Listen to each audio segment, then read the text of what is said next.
नमस्कार दोस्तों, मैं शिव कुमार वर्मा। मेरा चैनल एच कुमार। मैं दिल्ली सल्तनत कालीन साहित्य की चर्चा आपसे करना चाह रहा हूँ। चर्चा करने से पहले मैं आपसे रिक्वेस्ट करना चाहूँगा कि आप हमारे चैनल को लाइक करें, सब्सक्राइब करें और सब्सक्राइब करने के साथ बेल आइकन का बटन ज़रूर दबाएं। यदि आपको हमारी वीडियो पसंद आती है तो आप लोग सब्सक्राइब जरूर करें ताकि आपको हर वीडियो का नोटिफिकेशन समय से मिल सके। दूसरी चीज़, हमारे वीडियो को शेयर करें, ज़्यादा से ज़्यादा शेयर करें ताकि आम लोगों तक हमारे वीडियो पहुंच सकें। और अब हम आते हैं दिल्ली सल्तनत कालीन साहित्य की चर्चा पर। तो सल्तनत कालीन साहित्य को दो भागों में बांट के देखा गया है। एक तो अरबी साहित्य है, दूसरा फारसी साहित्य है।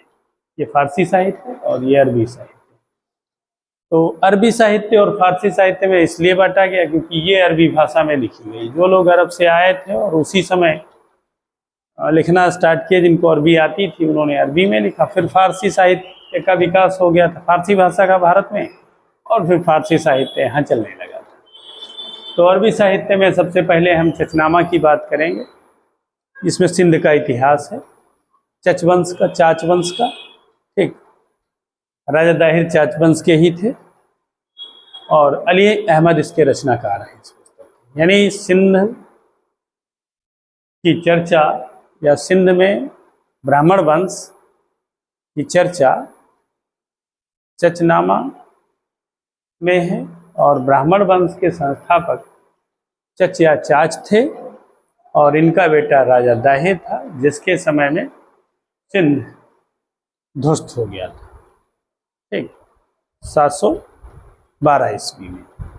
ठीक, तो इस किताब में अली अहमद ने ब्राह्मण वंश का वर्णन किया, यानी सिंध का वर्णन किया है। फिर आता है तारीख सिंध।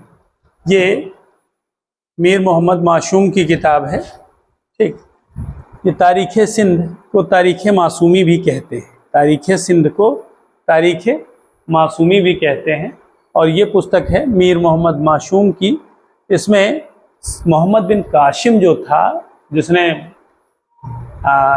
चाच के साम्राज्य यानी ब्राह्मण वंश पर, तो चच थे जिन्होंने इसकी ब्राह्मण वंश की स्थापना की थी, उनके बेटे दाहिर पर अटैक किया था। ठीक, तो मोहम्मद बिन कासिम के आक्रमण की जानकारी, सिंध पर आक्रमण की जानकारी तारीख सिंध में है, मीर मोहम्मद मासूमी की किताब है। फिर आता है किताबुल यामिनी। ये उतबी की है। ठीक, इसमें यामिनी वंश कह लें या गजनवी वंश कह लें। ठीक, गजनी में गजनवी वंश की स्थापना हुई थी और इसी गजनवी वंश का एक शासक हुआ है महमूद गजनवी। महमूद गजनवी ने भारत पर आक्रमण किया था। तो इस किताबुल यामिनी में उतबी ने गजनवी की चर्चा की है और गजनी वंश की भी चर्चा की। ठीक, अब बात आती है तारीख गजनवी। ये बैहाकी की किताब है। ठीक, और इसमें गजनी वंश का इतिहास इसमें भी लिखा हुआ है। ठीक, लेनपुल ने बैहाकी को पूर्व का पेपस कहा। ये एक चित्रकार टाइप का आदमी था, इसलिए इसे पूर्व का पेपस कहा जाता है। तहकीक हिंद या किताबुल हिंद, ये अलबरनी की है। असल में अलबरूनी जो है ये बहुत पढ़ा लिखा आदमी था और इसने जो है जब 1018 ईस्वी में गजनवी का आक्रमण भारत पर हुआ था, सेवंदराय और तिलक, कन्नौज पर आक्रमण हुआ था, तो सेवंदराय और तिलक दो हिंदू सरदार सेनापति महमूद गजनवी के, वो कन्नौज के युद्ध में व्यस्त थे। उसी समय ये गजनवी के साथ आया था और मुल्तान में रहा था। इसने अरबी के साथ साथ संस्कृत भाषा का भी ज्ञान प्राप्त किया था और उसी ज्ञान को फैलाने के लिए इसने तहकीक हिंद पुस्तक लिखी। अच्छा, फिर आता है ताजुल मासिर की हसन निजामी, ताजुल मासिर हसन निजामी की पुस्तक है। हसन निजामी ने ताजुल मासिर में भारतीय प्रशासनिक प्रणाली यानी सल्तनत कालीन प्रशासनिक प्रणाली का वर्णन किया है। यानी प्रशासनिक प्रणाली को देखना है तो हसन निजामी की ताजुल मासिर को देखना आवश्यक है। फिर आता है तबकात नासरी, ये मिनहाजुस सिराज की किताब है। ये बड़ी अच्छी किताब है। मिनहाजुस सिराज, ये सिराज के रहने वाले थे। इनको इल्तुतमिश ने नासरिया मदरसे का प्रमुख बनाया था, हेड बनाया था, और ये जो है दिल्ली के प्रधान काजी भी थे मिनहाजुस सिराज साहब। ठीक, इनकी पुस्तक तबकात नासरी है। इस पुस्तक में इन्होंने इल्तुतमिश के बारे में वर्णन किया है और इन्होंने एक बहुत बड़ी चर्चा की है रजिया के बारे में। रजिया के पतन का वर्णन इन्होंने मिनहाजुस सिराज ने तबकात नासरी में किया और बताया है कि रजिया के पतन का सबसे प्रमुख कारण तुर्क सरदारों की महत्वाकांक्षा थी। यानी तुर्क सरदारों ने महत्वाकांक्षी होकर के रजिया को मारा था। तो इस तरीके से ये अरबी साहित्य की किताबें हो गई हैं। अब हम बात करते हैं फारसी साहित्य की किताबों की। तो सबसे पहले हम फारसी किताबों में बर्नी की तारीख़ फ़िरोज़ शाही देखेंगे। ठीक, तारीख़ फ़िरोज़ शाही, इसमें फ़िरोज़ शाह तुगलक जो है उसके शासन का वर्णन किया गया, उसके प्रशासन का वर्णन किया गया है। फिर बर्नी साहब की ही है एक किताब फतवाए जहांदारी। फतवाए जहांदारी बर्नी ने जेल में लिखी थी। इसको फ़िरोज़ तुगलक ने ऊब करके बहुत सलाह देता था ना, ये असल में मोहम्मद बिन तुगलक का सलाहकार था, तो इसलिए जो है ये फ़िरोज़ तुगलक को भी सलाह देने लगा। फ़िरोज़ तुगलक इससे ऊब गया और इसको उठा के जेल में डाल दिया।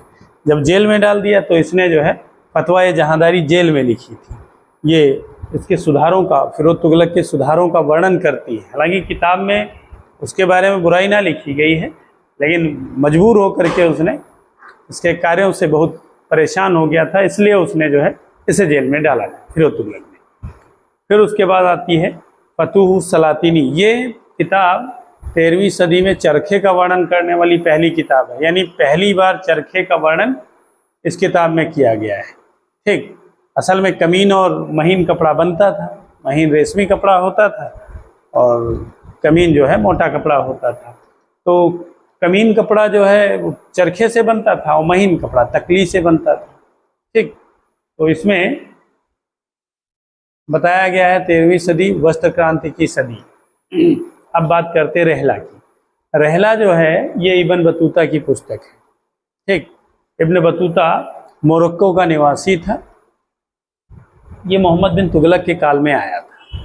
ठीक, इसने अपनी किताब रहला मोरक्को जा कर के ही लिखी थी, लेकिन इसमें सल्तनत में तुगलक वंश की भूरी भूरी प्रशंसा की गई है और साथ में अलाउद्दीन खिलजी की भी भूरी भूरी प्रशंसा इसने की है। उसके समय के चावल और गेहूं खाने का वर्णन भी इसने किया है। ठीक, तो कुल मिला के कह सकते हैं कि इसने जो है उस समय की विशेष चर्चा मोहम्मद बिन तुगलक और अलाउद्दीन खिलजी के समय की चर्चाएं की। फिर आते हैं अमीर खुसरो। अमीर खुसरो की एक पुस्तक है सीरी फरहाद या लैला मजनू। ठीक, ये प्रेम कहानी टाइप में है। फिर एक पुस्तक आती है आशिकी। इसे आशिका भी कहते हैं, इसे खिद्र खानी देवल रानी ठीक भी कहते हैं। असल में जो बघेल वंश के रायकर्ण थे, उनकी बेटी देवल देवी थी, उनकी शादी इनसे हुई थी, अलाउद्दीन खिलजी के बेटे खिद्र खां से। तो उसमें जो है उसी की प्रेम कहानी पूरी वर्णित की गई है। ठीक, आशिकी में। ठीक, फिर उसके बाद बात करते हैं नूह सिपहर की। ठीक, इसमें भारत को दुनिया की जन्नत कहा गया है, दुनिया का स्वर्ग कहा गया है।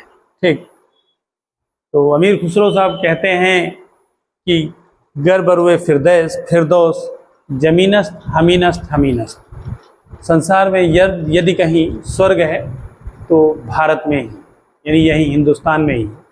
गर बरुवे फिरदौस जमीनस्त हमीनस्त हमीनस्त, यानी दुनिया में कहीं भी स्वर्ग है तो वो भारत में है। अमीर खुसरो साहब भारत की बहुत तारीफ करते हैं नूह से पहले। फिर उसके बाद बात आती है किरानुशादैन की, ये अमीर खुसरो की है। इसमें जो है बुगरा खान अपने बेटे कैकवाद से, क्योंकि कैकवाद उस समय राजा था और बुगरा खान बंगाल में था, वो बाप है, वो आता है अयोध्या में मिलता है कैकवाद से, और अयोध्या में मिल करके उसने सिजदा फिर पैबोश किया था, सिजदा झुक के सलाम किया था और पैर का अंगूठा उसके, यानी पहली बार किसी बाप ने बेटे के सामने सिजदा पैबोश किया है, यानी सलाम किया है और पैर का अंगूठा चूमा है। तो इस तरीके से इसमें जो है बाप बेटे के प्रेम के बारे में बताया गया है कि बाप जो है बेटे से कितना प्रेम करता है किरानुशादैन में, ठीक।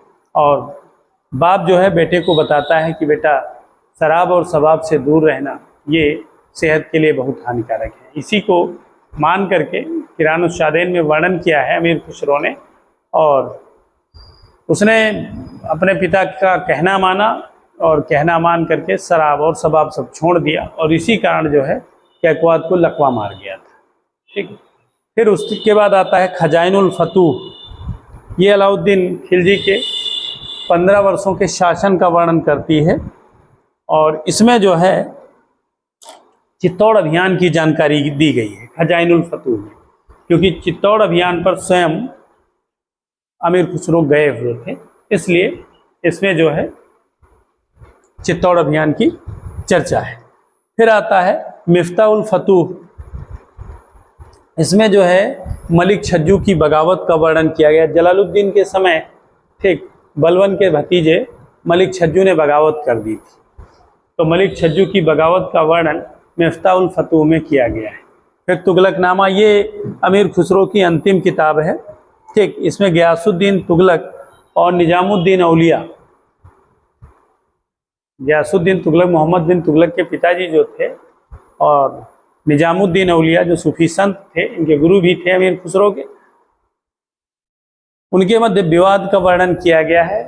असल में इसका बेटा जो था जौना खां, गयासुद्दीन तुगलक का, जौना खां उर्फ उल्गू खां उर्फ मोहम्मद बिन तुगलक, वो जो है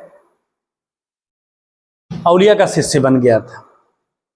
तो औलिया ने उसे आशीर्वाद दिया था जौना खां को कि तुम दिल्ली सल्तनत के सुल्तान बनोगे। ये बात उसको बड़ा बुरी लग गई। उसके बाप को उस समय बंगाल में था, तो उसने बंगाल से क्या भिजवाया था, पता भिजवाया था कि औलिया साहब आप जो है ग्यासपुर खाली कर दें, नहीं तो आऊँगा तो यमुना नदी में फेंकवा दूंगा। तो उसी समय औलिया साहब ने, निजामुद्दीन औलिया ने कहा था, कुनूज दिल्ली दूर अस्थ, हुजूर अभी दिल्ली बहुत दूर है। और वास्तव में आते आते रास्ते में ही गयासुद्दीन तुगलक मर गए, और फिर जो है मोहम्मद बिन तुगलक सुल्तान बन गए। तो इस तरीके से तुगलकनामा इनकी जो है अमीर खुसरो साहब की अंतिम कृति है। फिर उसके बाद आती है गुलरुखी। गुलरुखी ये सिकंदर साहब के गीतों का संकलन है। सिकंदर साहब गीतों के बहुत, हमने बताया संगीत के बहुत शौकीन थे, गाया वाया करते थे, छुप छुपा के गाते थे, लेकिन उन्होंने अपने संगीत का संकलन, गीतों का संकलन गुलरुखी के नाम से किया है। अच्छा, फिर उसके बाद एक किताब आती है फरहांगे सिकंदरी, मियां मुआ की किताब है। यह आयुर्वेद की किताब है, यानी अगली किताब है फरहांगे सिकंदरी। ये किताब है मियां मुआ की। ये किताब मियां मुआ की है। इस किताब में आयुर्वेद का वर्णन किया गया, मतलब कुल मिला के कहने का अर्थ ये है आयुर्वेद की ही किताब है। चहार चमन नहीं, वो फिर हम शाहजहां में पहुंच जाएंगे। एक किताब और रह गई है फतूहात फिरोजा शाही, फतूहात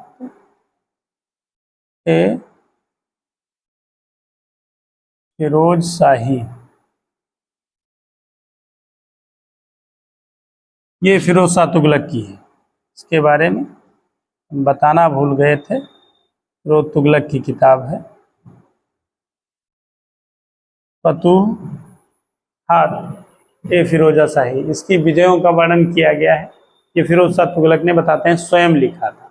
अब जो भी हो, ये आपके समक्ष जो किताबें हमने बताई थी, इन किताबों को ध्यानपूर्वक आप लोग देख लीजिएगा, सुन लीजिएगा इसे। ये आपके आने वाले हर एग्ज़ाम में यदि सल्तनत कालीन किताबें पूछती हैं, चाहे वनडे एग्ज़ाम हो, चाहे सिविल एग्ज़ाम हो, जो भी एग्ज़ाम है उनमें आपको इन महत्वपूर्ण किताबों से कुछ न कुछ मिलेगा जरूर। ठीक, तो आप लोग जो है इन्हें देखते रहिए, पढ़ते रहिए, सुनते रहिए हमारे वीडियो, और अपने नोट्स भी बनाते रहिए, क्योंकि ये काम की चीज़ है और ये बहुत काम आएंगे। आप लोगों से हम रिक्वेस्ट करना चाहेंगे कि आप हमारे चैनल को लाइक करें, सब्सक्राइब करें, बेल आइकन का बटन ज़रूर दबाएं और ज़्यादा से ज़्यादा शेयर करें, ताकि हमारे वीडियो आम लोगों तक पहुंच सके। जय हिंद, जय भारत।